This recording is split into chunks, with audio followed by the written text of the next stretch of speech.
Pastor Luiz Carlos Aparício.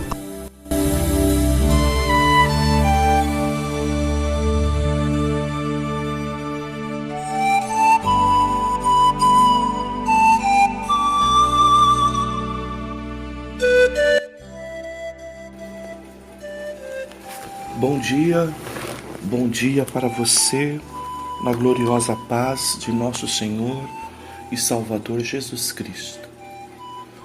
Vamos, nesta oportunidade, dar um resumo, ministrar um estudo em resumo, da nossa Escola Bíblica de domingo, 22 de março de 2020, a lição 12 de adultos, Jesus, o homem perfeito.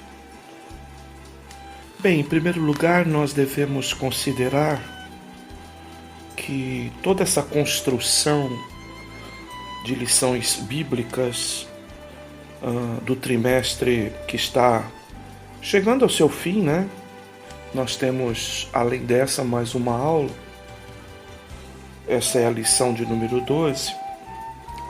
E ela vem falando sobre a raça humana, trabalhando as questões ligadas à origem do homem sobre o ponto de vista bíblico, e aí a ênfase é o criacionismo, também abordando a questão da queda e todos os prejuízos que o pecado produziu na raça humana ou na vida humana.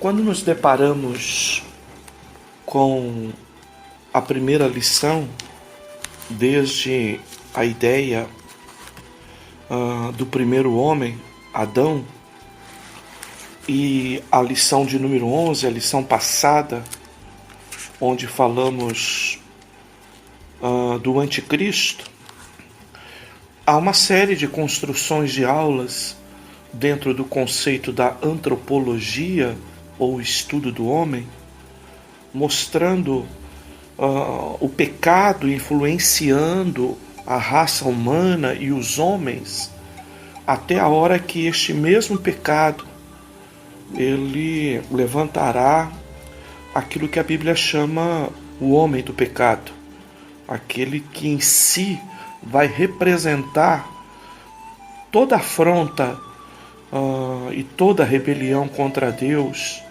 dentro desse conceito de uma espécie de pecado sobre pecado. A lição 12 que temos em mãos e que é objeto da nossa ministração de hoje, ela aponta então para o aspecto da redenção. E ela então fala sobre Jesus, o homem perfeito. E a lição tem o objetivo de mostrar três coisas específicas: a divindade de Jesus, a humanidade de Jesus e essa soma de divindade e unidade produzindo então a perfeição de Jesus. O nosso texto áureo destaca que Jesus crescia em sabedoria, em estatura e graça para com Deus e os homens, Lucas 2:52, e destaca, na verdade prática, o coração da mensagem deste domingo no nosso estudo dominical, que é verdadeiro homem e verdadeiro Deus. O Senhor Jesus Cristo é igual ao Pai e semelhante a nós. Sua divindade e humanidade não são aparentes, são reais, perfeitas e plenas. Bem, queridos, a lição então ela procura, de certa forma, destacar que é uma doutrina clássica do cristianismo, a humanidade e a divindade de Jesus. Jesus, então, é um ser que tem as duas naturezas, a natureza divina e a natureza humana. Jesus, na nossa posição bíblica, ele é plenamente divino e plenamente humano, ou seja, 100% divino, 100% humano. E qualquer coisa que se fale que não represente esta ideia está totalmente em desacordo com a doutrina bíblica sadia. Bem, a divindade de Jesus nós podemos observar já em João 1, quando a Bíblia diz que ele era o Verbo, não é? Que ele era e estava com Deus, não é? E ele era Deus. Esse conceito, não é, que mostra que no princípio, não é, o Senhor estava, mostra a natureza então divina de Jesus, sua eternidade semelhante ao Pai, semelhante ao Espírito Santo. Jesus, como segunda pessoa da Trindade, então é esse Deus representado nas palavras de João, em especial de João 1, onde destaca a sua condição de eternidade e da sua condição de que todas as coisas foram feitas por ele e sem ele nada do que foi feito se fez. Jesus, então, como Deus, mostra a sua natureza eterna e como eterno, um Deus que criou todas as coisas. Em segundo lugar, o próprio João, capítulo 1, ele vai dizer então que este verbo, este Deus, que estava no princípio, que é eterno e criou todas as coisas, ele então tomou a forma humana. Ele então, tomando a forma humana, habitou entre os homens, para cumprir então com o papel de redentor da humanidade. Jesus então agora além de Deus, ele incorpora também a natureza humana, e como humano, ele vive no meio dos homens, ele se desenvolve como todos os homens se desenvolvem. Ele tem todas as marcas de corpo, alma e espírito. O Senhor sente e tem todos os sentimentos que um homem pode ter sentido ou pode sentir. E nesse sentido, então, Jesus é um homem completo, como todos nós, com uma única diferença. A Bíblia destaca que ele foi, ele veio a esta humanidade através de obra do Espírito Santo de Deus, que Maria quebrou aí toda a sequência do pecado hereditário, não é, ao conceber Jesus, porque ela, virgem até então, não teve relação com homem algum até o nascimento de Jesus, não é? E então Maria, nesta condição e por obra do Espírito Santo, gera um Jesus sem a natureza pecaminosa de Adão. E esse Jesus, então, sem pecado, sem a natureza pecaminosa, seja aquilo que nós falamos de pecado herdado ou pecado experimentado, Jesus, então, se torna, não é? Como diz João Batista, o Cordeiro de Deus perfeito, que tira o pecado do mundo, como ele cita lá em João 1,29. Então, por todas essas características, por todas essas condições, vemos em Jesus, então, aquele que de fato, não é, cumpre o papel e todos os requisitos divinos para ser o nosso Redentor.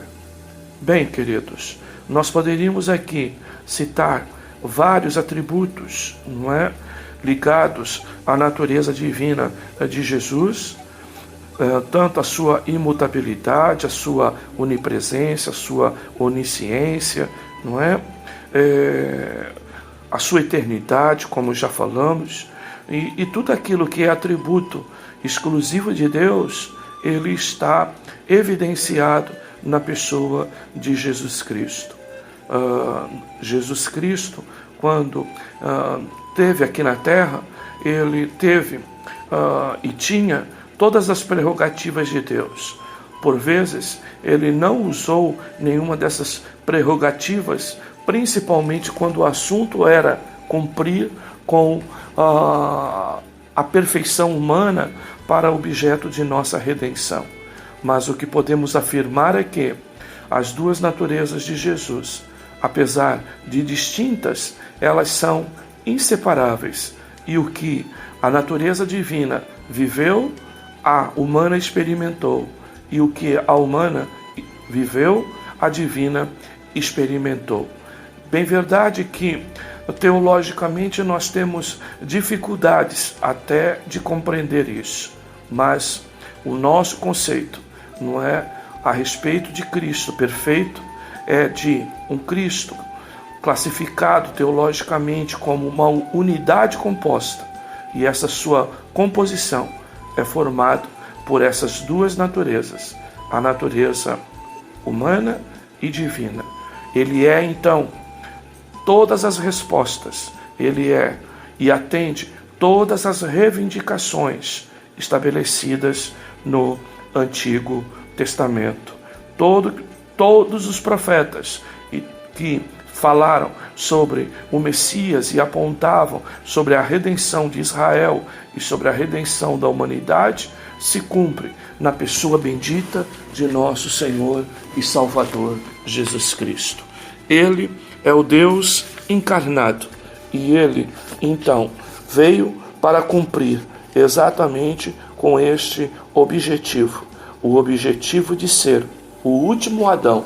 O primeiro fracassou no Éden, mas ele, Jesus, então venceu ali no deserto e venceu principalmente no Calvário ao dizer: está tudo consumado. E então, não é, ele cumpriu com todo o nosso processo de redenção. Vale a pena nós citarmos Hebreus capítulo 7, verso 26, que diz: porque nos convinha tal sumo sacerdote, santo, inocente, imaculado, separado dos pecadores e feito mais sublimes do que os céus. Este Jesus que é o sacerdote, e ele mesmo é o Cordeiro que tira o pecado do mundo. Ele é a oferta, ele é o sacrifício de Deus oferecido ao próprio Deus em favor dos nossos pecados. Jesus, 100% Deus e 100% homem. Bem, queridos, no próximo áudio nós vamos abordar de forma sucinta também alguns conceitos heréticos e algumas doutrinas heréticas ao longo da história da igreja que de alguma forma perverteram essa doutrina fundamental e essencial e que deve ser convicção de todos os cristãos. Nós cremos num Jesus que é Deus, igual a Deus, a segunda pessoa da Trindade. Cremos que na Trindade não há uma hierarquia e, como ele mesmo disse, o próprio Jesus, eu e o Pai somos um. Que nós possamos, firmes neste pensamento, nesta doutrina, mantermos a nossa convicção em quem nós temos crido. Nós cremos em Jesus Cristo. Ele é Deus e ele é humano. O Jesus 100% divino, 100% humano. Esse Jesus que sem pecado pagou o preço na cruz do Calvário, morrendo por nós como pagamento e pelo resgate da nossa salvação.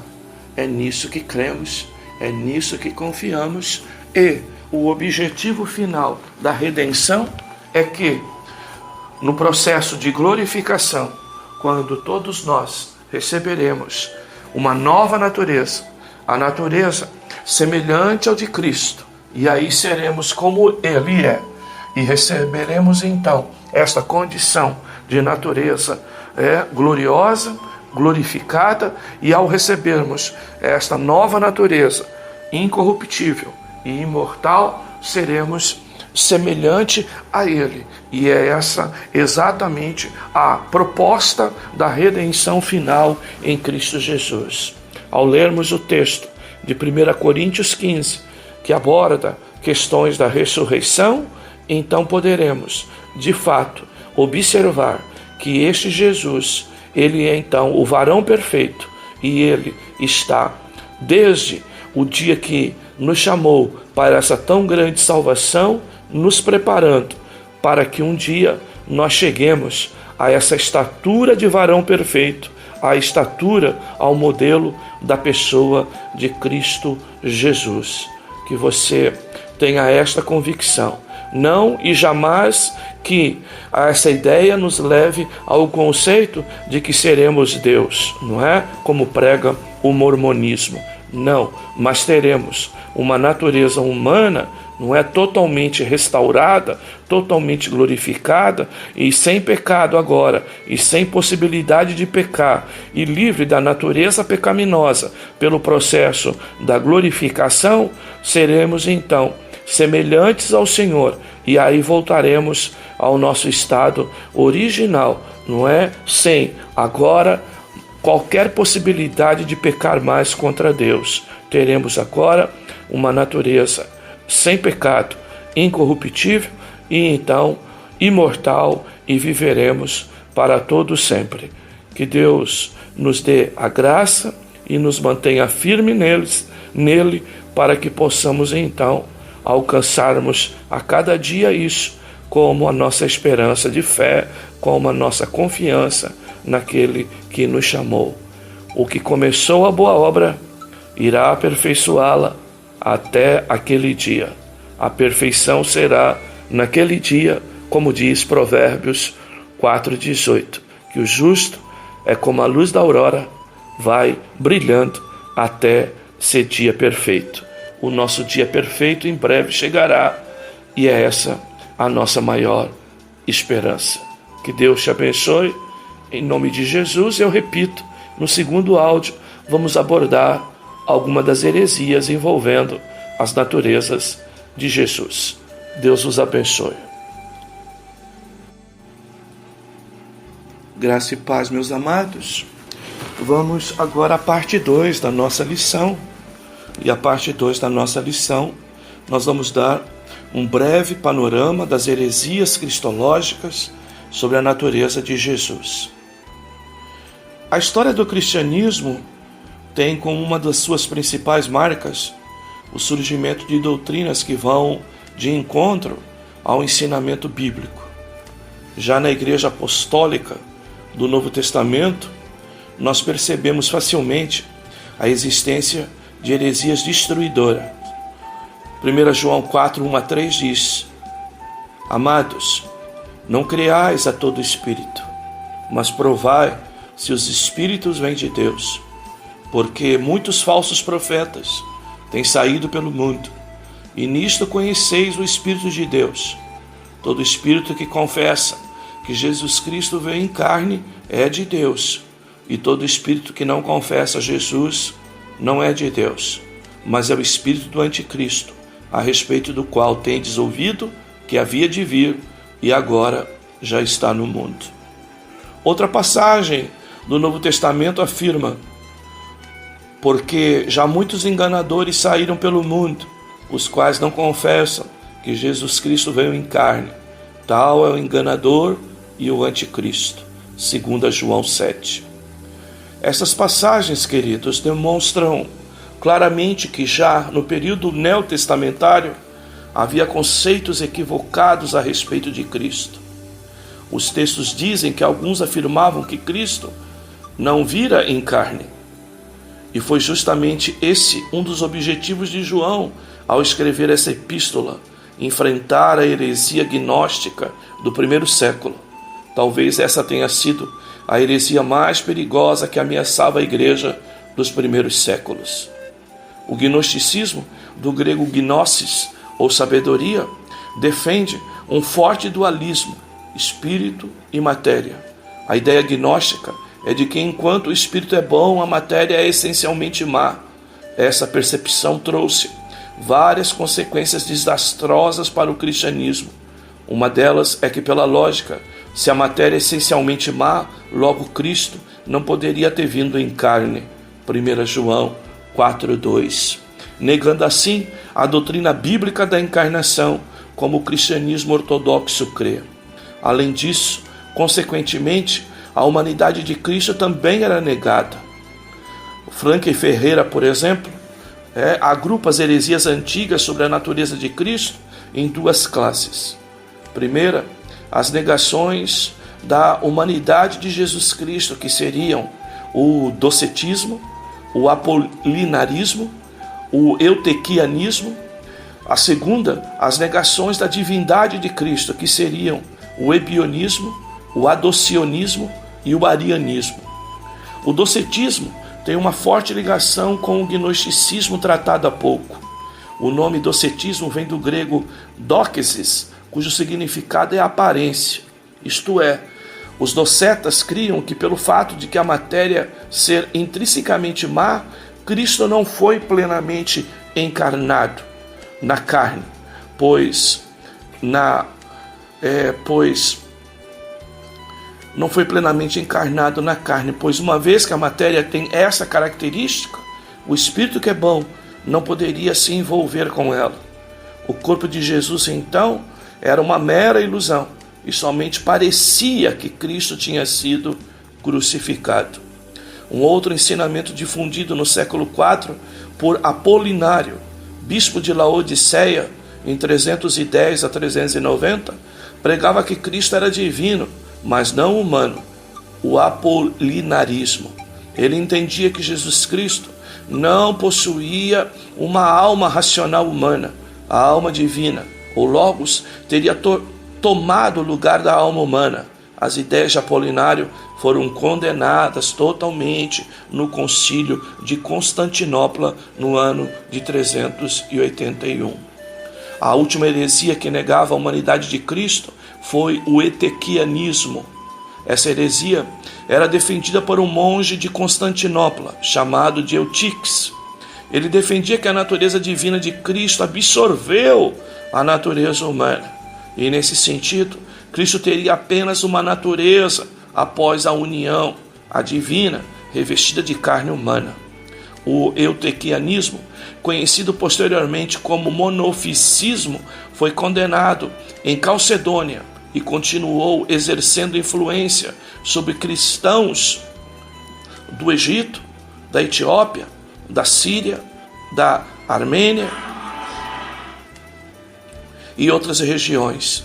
Em oposição ao monofisismo, o Concílio de Calcedônia reconhecia o diofisismo, ou seja, duas naturezas. A segunda classe de heresias cristológicas é aquela referente aos ensinamentos que negam a divindade de Cristo. São elas o ebionismo, o adocionismo e o arianismo. Os ebionistas defendiam uma heresia surgida em Israel no final do primeiro século.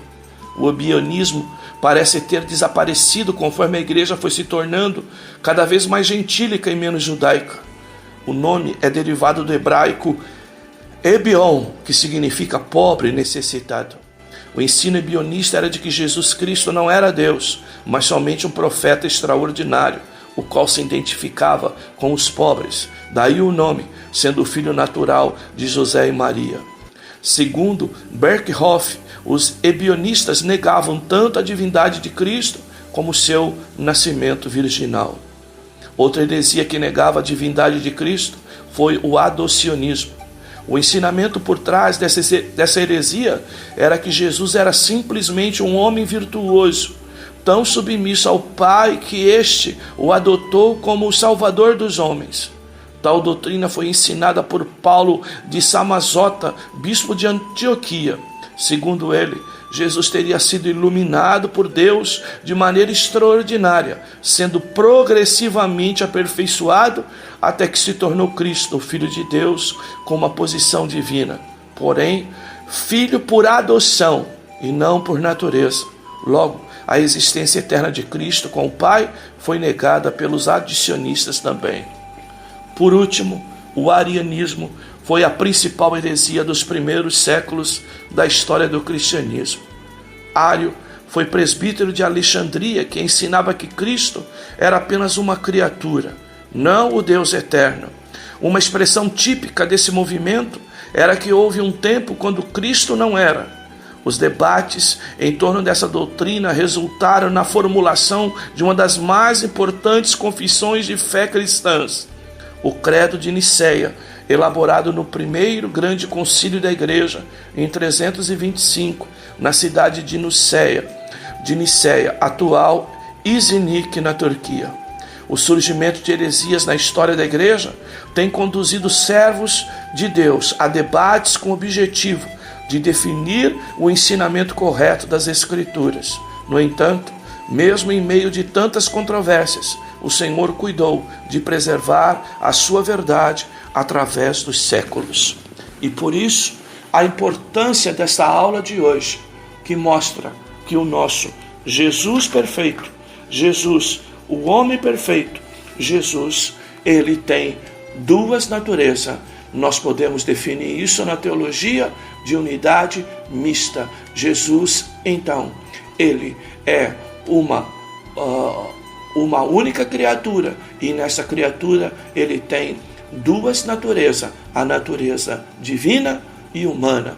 Cremos no Jesus 100% divino e 100% humano. Vamos repetir que aquilo que a natureza divina viveu, a natureza humana experimentou, e aquilo que a natureza humana viveu, a divina experimentou. Jesus 100% homem e 100% Deus. Jesus tendo essas duas naturezas, não é? Jesus então é o exemplo, como citamos, daquele que é a referência para a nossa redenção. Que possamos continuar defendendo verdades como essa, porque, como diz João 5,39, examinais as Escrituras, porque vós cuidais ter nelas a vida eterna, e são elas que de mim testificam. Ou seja, cremos no Jesus conforme testificam as Escrituras, 100% humano, 100% divino. Lembrando ainda de Mateus 22, 29, errais, não conhecendo as Escrituras e nem o poder de Deus. É conhecendo as Escrituras e examinando as Escrituras que vamos definir e crer num Jesus segundo as Escrituras, um Jesus verdadeiro, 100% homem, 100% divino. Que você possa guardar esta doutrina, ela é fundamental para a nossa fé e ela faz parte do credo, da declaração de fé, da confissão de fé ou da profissão de fé de todas as igrejas evangélicas sérias que seguem as Sagradas Escrituras. Que Deus os abençoe, em nome de Jesus. Amém.